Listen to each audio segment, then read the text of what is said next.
لم يقتصر حب الحسين عليه السلام على المسلمين والعرب فقط، وإنما أخذ بمجامع قلوب العالم كله.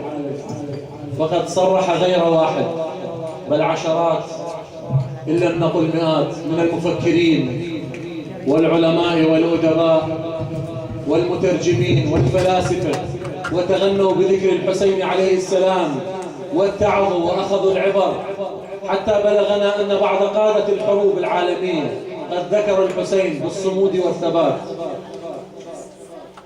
ونستل بعض الأقاويل في الحسين عليه السلام من تلك الأقوال، وأولها لعله لغاندي الزعيم الهندي المعروف قال: تعلمت من الحسين كيف أكون مظلوما ثم أنتصر. وقال المفكر الإنجليزي والمؤرخ توماس كارليل: أسمى درس نتعلمه من مأساة كربلاء، لأن الحسين وأنصاره كان لهم إيمان راسخ بالله وبدينهم وبكتابهم وبعملهم ذاك، فقد جعلوا التفوق العددي ليس له أي قيمة أو اعتبار في عالم الحسابات، بل أن المعنويات هي التي نصرت الحسين وجعلت فكره يدوم إلى الساعة، وجعلت المواجهة بين الحق والباطل نصرا للحق على قلة العدد.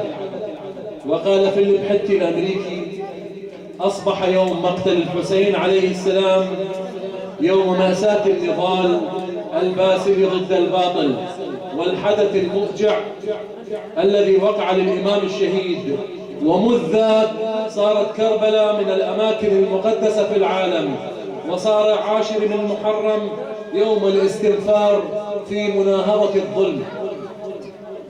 أما غوستاف غرونيوم الأمريكي فقد قال إن مقتل الحسين ذاك الرجل النبيل قد قلب الموازين بشجاعته وإثرته، وقد وضع في النفوس أثرا عميقا إلى الساعة.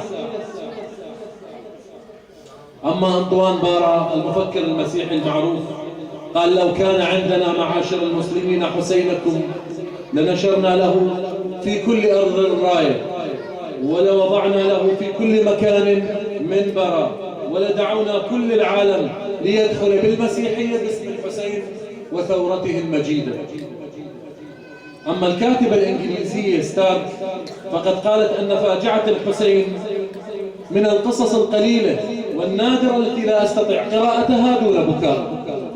وتكثر الكلمات ويكثر أقوال المفكرون في الحسين، ويبقى الحسين. وأين الطغاة الذين جالوا على صدر الحسين بخيلهم؟ ذهبوا إلى مزبلة التاريخ، وبقي الحسين خالدا. جعلنا الله وإياكم من أنصار الحسين بفضل الصلاة على محمد وآل محمد.